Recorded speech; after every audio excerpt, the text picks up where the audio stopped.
L'indice Baltique Sec mesure l'activité du transport maritime international et il est en hausse.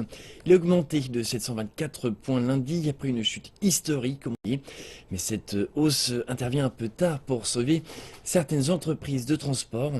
Dernier exemple en date, la faillite de la plus grande société de fret maritime sud-coréenne, Hanjin Shipping, avec une dette de 40 milliards de yuans.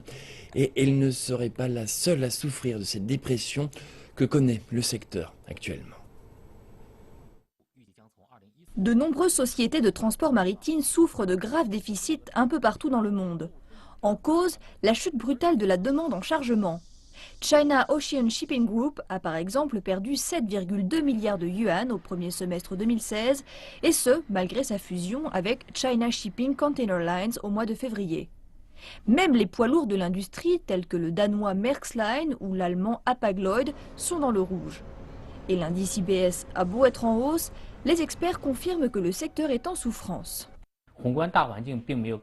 Les fondamentaux économiques n'ont pas changé, il n'y a aucun signe encourageant dans le marché du fret en gros. Certes, le taux de livraison des gros vaisseaux est meilleur et les structures de transport de gros se sont améliorées, mais il reste le problème de la surcapacité, cela prendra beaucoup de temps. En août 2015, l'IBS était de 1200 points. En février 2016, il n'était plus que de 290 points. Il a depuis repris du poil de la bête, étant de presque 700 points maintenant. Mais M. Zhang affirme que la reprise sera très longue pour les sociétés de transport maritime. L'IBS est toujours relativement faible, aux alentours de 700 points. Il y a encore un fossé à franchir avant que les entreprises ne retrouvent un équilibre entre les recettes et les pertes. Et chaque compagnie est différente. Tout dépend de leurs dettes respectives et de la structure de leur flotte. En réalité, elles vont toutes plutôt mal, même lorsque l'IBS est entre 800 et 1200. Toutes les entreprises, et surtout celles de fret en gros, sont dans le rouge. Zhang Yongfeng estime que l'IBS n'atteindra pas les 1000 points cette année.